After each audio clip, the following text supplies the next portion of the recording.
Thank you so much, legendary overall father, Yusef Miyaki Mugler, coming onto my channel. Thank you so much, babe.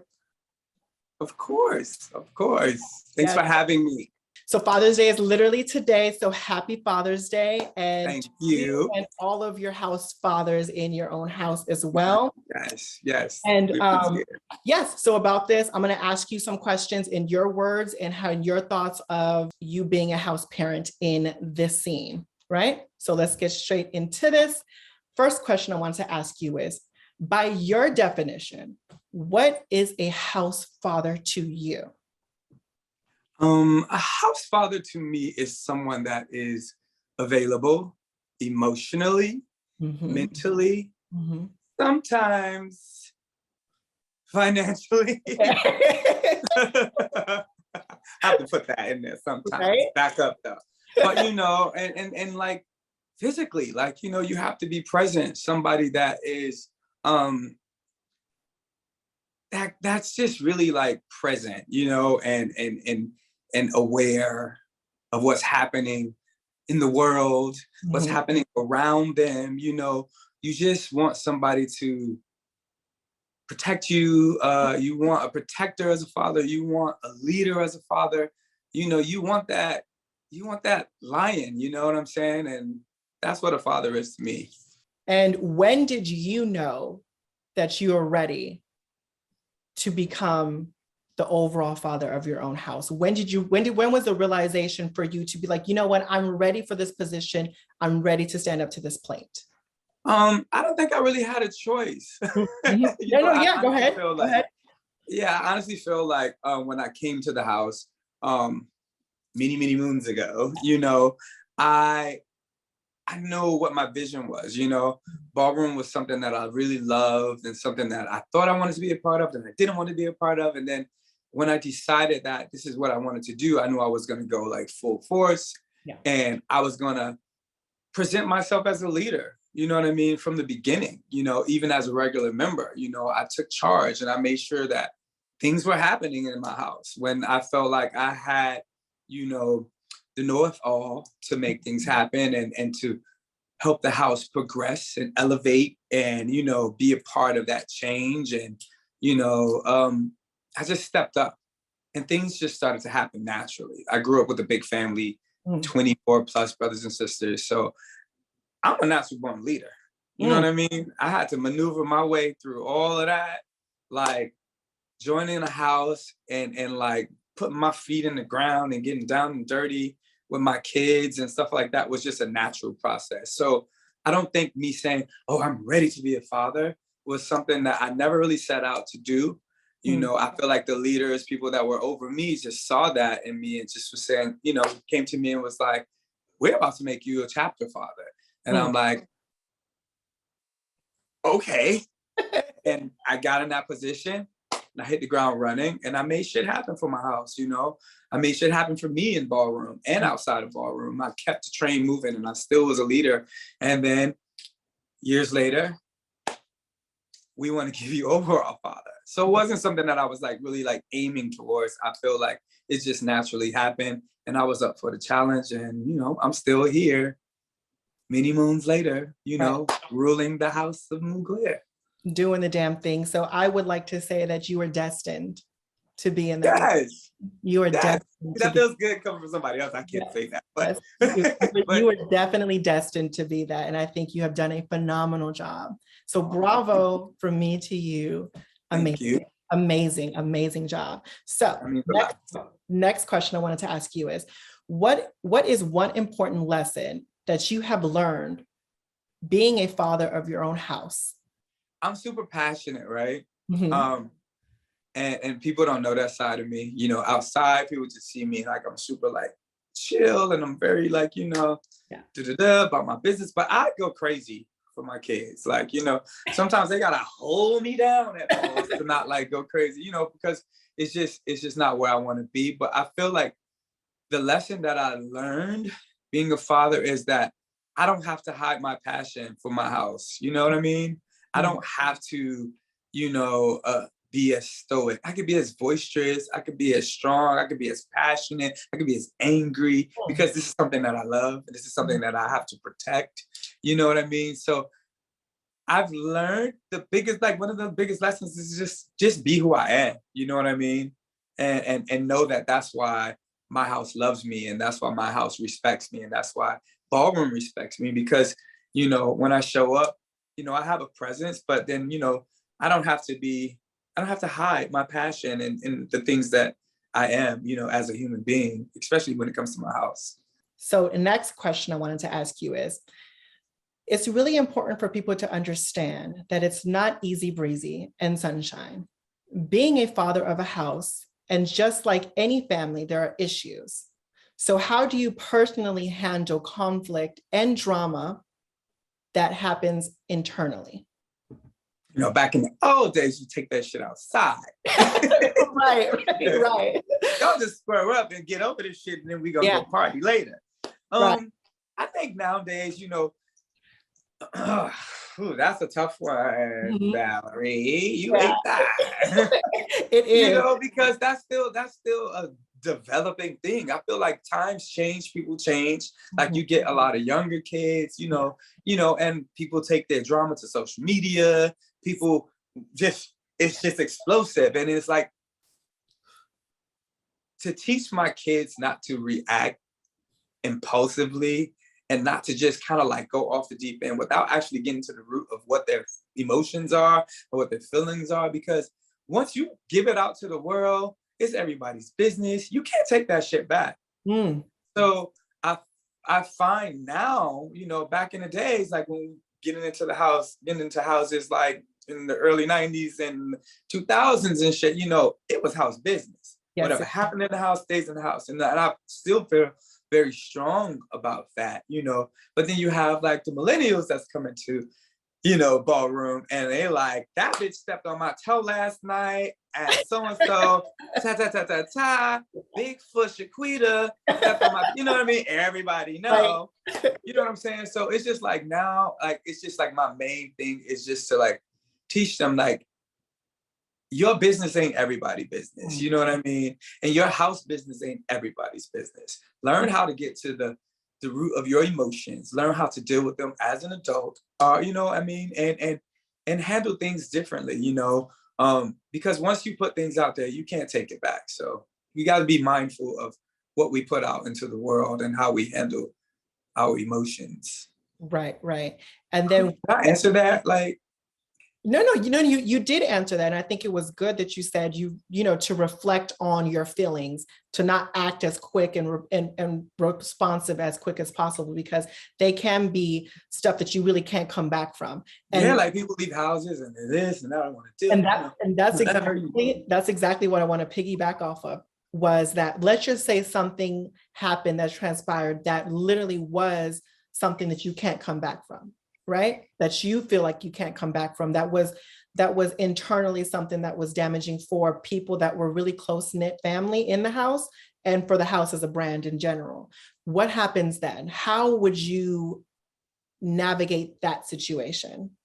You know, that's always a tough one, because personally, I'm a very forgiving person. But when you have an entire house of, let's just say, 200 plus people, you know what I'm saying? One half of that 200 is probably like, I hate that person, I never want to see them again. And the other half is like, that's my sister, that's my brother, I love them, bring them back, come back home, this is your house, you know? It's always that split, right? Yes. So, you know what I mean? I always tell people, when things like that happen, like, you have to do the work. Yeah. Me as a parent, I have to be as unbiased as possible. And I have to stay out of that, because if this is where you want to be and you made a mistake, you have to fix your own shit.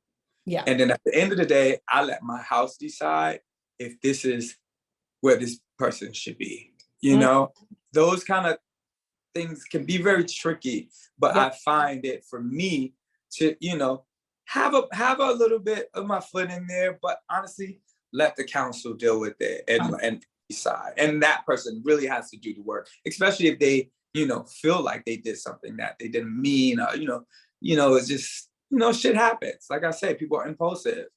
And these days it happens more than I would ever want it to, but it happens. But you have to do the work to make people, come around to accept your apologies or accept you back into the house.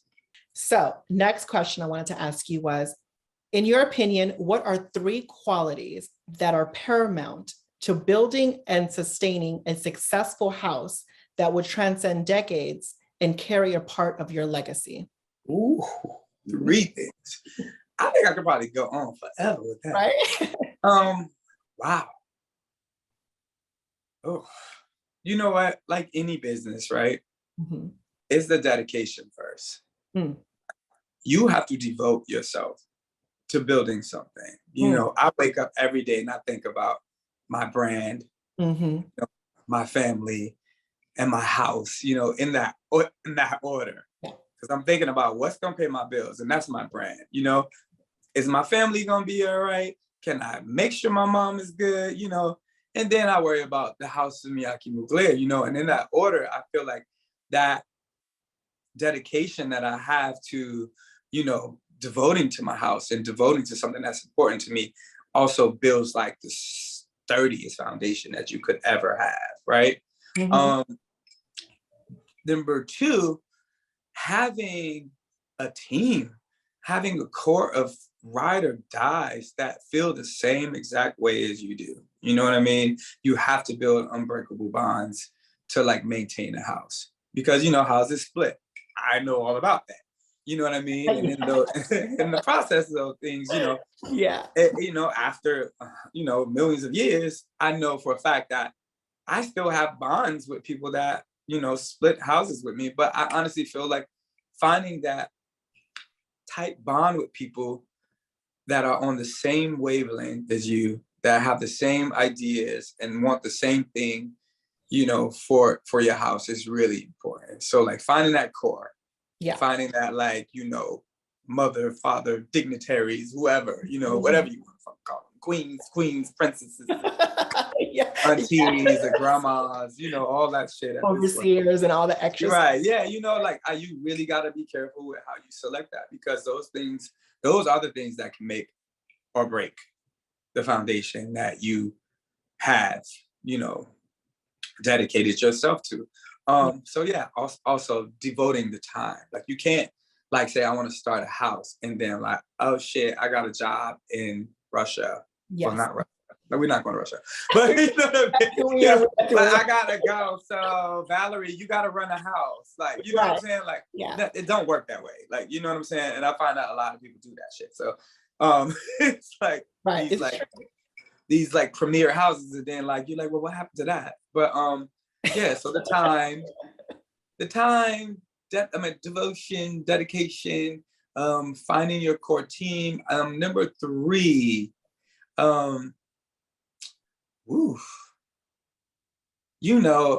I think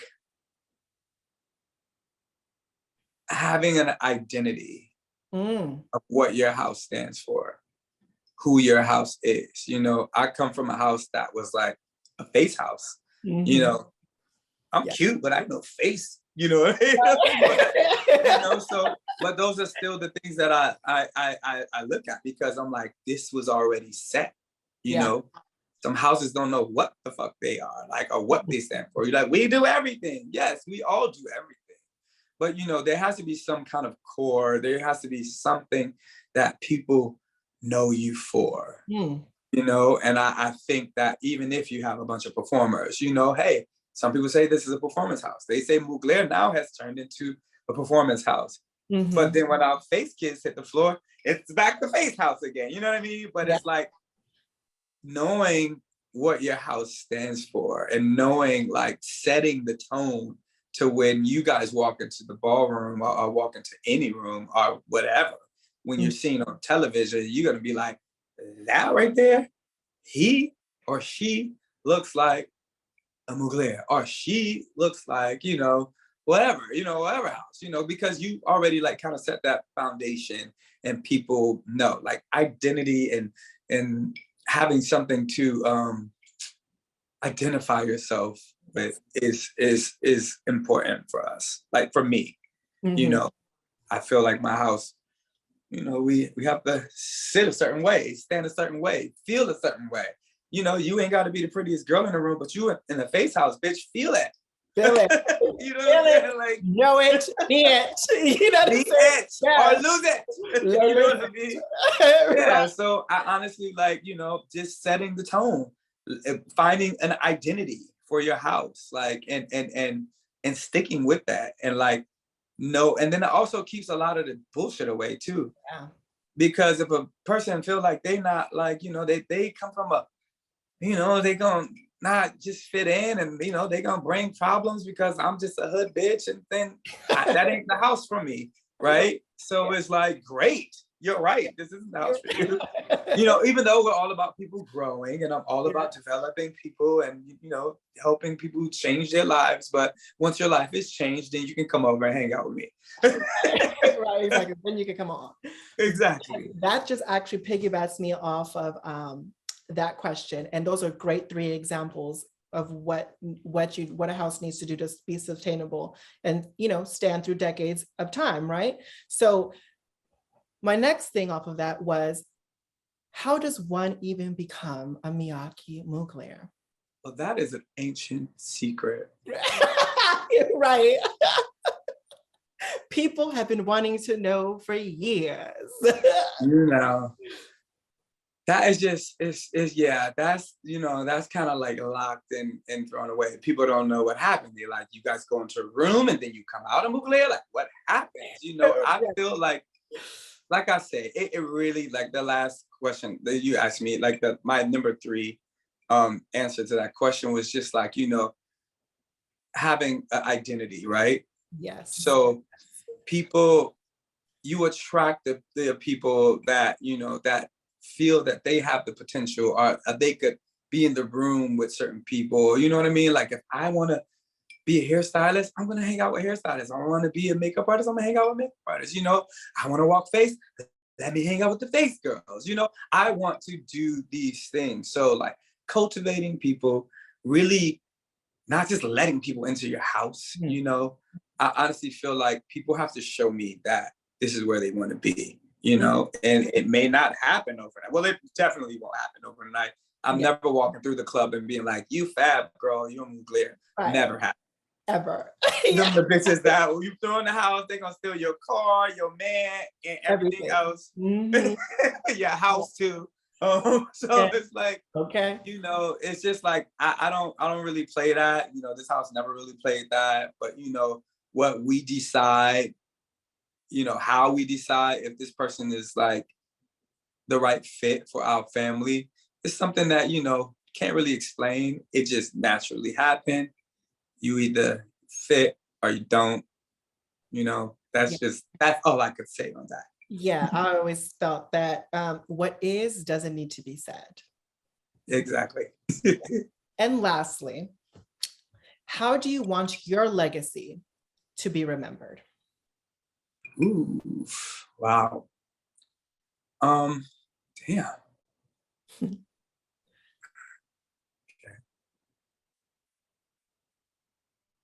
In ballroom or in life? You can do both. If you want to do both, that's fine. But, you know, specifically more so towards ballroom, but we can do both, like, because honestly, a little bit kind of intertwines into both. They do. You know, as ballroom progresses, you started noticing that real life actually is starting to be intertwined into ballroom. So, yeah, and that's a big part of, you know, I feel like my legacy, right? Is that I work my ass off, like, outside of ballroom, you know, trying to have a career, and also like being able to supply those same tools for like my house kids, and not even just my house kids, for people in the community in general. You know, I have house kids that aren't in my house. You know what I mean? I have kids all that it belongs to other houses and stuff, and like me being able to elevate their lives and show them a different side of, you know, of their talents and, you know, their capability, and just broadening, you know, their horizons, like from, you know, what ballroom provides, that platform, and then taking it out into the world. So for me, I would love for my legacy to be a big part of the elevation of our culture. You know, the growth of our culture. You know, I love the grit and the grind of ballroom. And I also know that there's so much more to it than that, you know, that we could still own and have our hands all over it, you know, with the right people and with the right people that is setting the tone. And I feel like I'm one of those people that came into ballroom with all these bright ideas and like, I'm going to change the way this category used to look, and I'm going to do this, and I'm going to fuck this up. It's always been my mindset to like, move on, be future, you know, about evolution. The whole thing. So yeah, evolution, that is a key word. So I think evolution, you know, and elevation is a big part of my legacy, you know, when it comes to ballroom. The same with my career, you know. I've always wanted to be a trendsetter. I always wanted to like, you know, be ahead of the curve. And I've done that, you know, and I got the things to prove it, you know what I mean? You got the girls to prove it, you know. So, right, exactly. You know, so it's just always been me. It's always been me. My name is Yusef, and that means to increase and to go further. And I've always been told that by my father, my mother, that like, this is your purpose. Never to let anybody stay in one place. You are not allowed to stay in one place. You're supposed to go further. You're supposed to create. You're supposed to, you know, cultivate. You're supposed to, you know, create new worlds for people. And that's just, it's just been happening. It's my birthright. Right. I agree with you. And it's a really lovely answer. And what you say is exactly what you're doing. So, you know, I just love that, Yusef, and may those blessings continue to flourish and grow, you know? Thank you. So, you know, I'm all about putting stuff into fruition. Every person I interview, I always say, put stuff into the atmosphere and let it happen, right? So what stuff would you like to put into fruition that you would like your life to go in the direction that it needs to go to? You know, I feel like I've been blessed to be allowed to be a part of like culture and, you know, and represent like my community, you know, and my race, you know what I mean? Like as a professional in an industry such as like fashion and beauty, and, you know, and then also being a part of ballroom. Wow. It's just a hard question to like, you know, but right now, yeah. So, you know, I just want my brand to keep growing. You know, I want to be a household name when it comes to beauty, you know, and hair. You know, I want to fill those spaces where you don't see a Black man of color, you know. I want to be sitting next to the Paul Mitchells and the Vidal Sassoons and the L'Oreals, and I want you to see the Y by Yusef there, you know, and Black girls can walk down the same aisle, you know, and buy hair products, you know, next to the blonde girl, you know what I mean? Like it doesn't matter. So it's like I want to fill those spaces and make it, you know, accessible for my Black and brown and beautiful people, you know. So it's just, that's really it. That's my goal, and that's what I work. That's what I, you know, that's what gets me up every morning, and that is the Y by Yusef and doing hair and teaching my, you know, people that is, you know, inspired by what I do every day, wanting to be in the beauty industry and trying to figure out how to break into that. And like creating, also I'm creating I don't call it a master class, I call it the Y sessions. That is happening very soon. You know, in the summer, like early fall. I'll be in LA, New York, Chicago, Atlanta, Miami. It's gonna be a nice tour, and it's gonna be like the Y sessions. So it's just like me kind of like putting my feet in all of these like places and really like showing people how possible it is to be a cute little Black boy from Miami, you know, making shit happen in the beauty industry. You definitely are. You definitely are, Yusef. Seriously. Thank you. Lastly, I'm going to leave all of his social medias down in the description box below. So make sure you guys go check him out, like him, follow him, subscribe to him, and actually support him and his merch. Everything that he has going on, all of his products, all of it is just amazing. So Yusef, again, you are living up to your name. You are living up to everything that you stand for, from within the ballroom scene and out of the ballroom scene. May you continue to cultivate, inspire, and transcend, and continue to pour into the culture, because you are somebody that actually is a really big pillar in this community and in the culture. So people need to understand that, and they do understand that. And let them know. Right? May you continue flourish. May you continue to flourish. May your house continue to grow. May your house continue to make key, amazing moments. And just everything about your business and brand. I hope everything goes for the best of goes to be the best for you. And you know, it's all gonna happen. I would truly believe that. And it's happening now. Let's be real. It's happening. It's happening now. We're living in it. We're living in it. Like, right? So it's happening now. So I feel that. I feel that. So thank you again, Yusef, for coming onto my channel. It was truly amazing. Love your energy, love your spirit, love everything about you. So yes, Yusef, thank you so much, babe. I appreciate it. Thanks for having me. I love you. Love you. Bye, honey. Okay, you guys, so that is the end of my interview with legendary overall father, Yusef Miyaki Mugler. What can I say? Honestly, love the interview. It was so good. He kept it real. He kept it funky. I mean, he just gave you some really good gems, you guys. He really let people that want to be a house father, is going to be a house father, thinking about wanting to do it, starting your own house, all these key gems that he was throwing at you guys. I really truly hope that you guys implement it. And for people that aren't a part of ballroom and that have love for ballroom, I hope you guys really just have more of an insight of what it takes to be a father or to run a house, or to, you know, because it's more than just a ballroom house. It's literally a family and a business all in one now. So yeah, it's just amazing to see Yusef from back then till now. It's really great to see how, you know, these people in the community that I know just continue to flourish, and may all the blessings come your way, Yusef. And if you guys love this interview, definitely please give this video a thumbs up, because a thumbs up goes a very long way. Make sure you guys hit that notification bell so you know exactly when I upload. Also, if you guys want to watch my full reactions, and as well as watch the full episodes to what I react to, and some exclusive content, you can only see it on my Patreon. So make sure you guys hit that up, which is going to be linked down in the description box below, as well as my website, where you guys can purchase some merch so you can support me and my channel out some more. And like always, life is your vision. It is whatever you make it, as long as you make it freaking fabulous. Until the next one, you guys. Bye.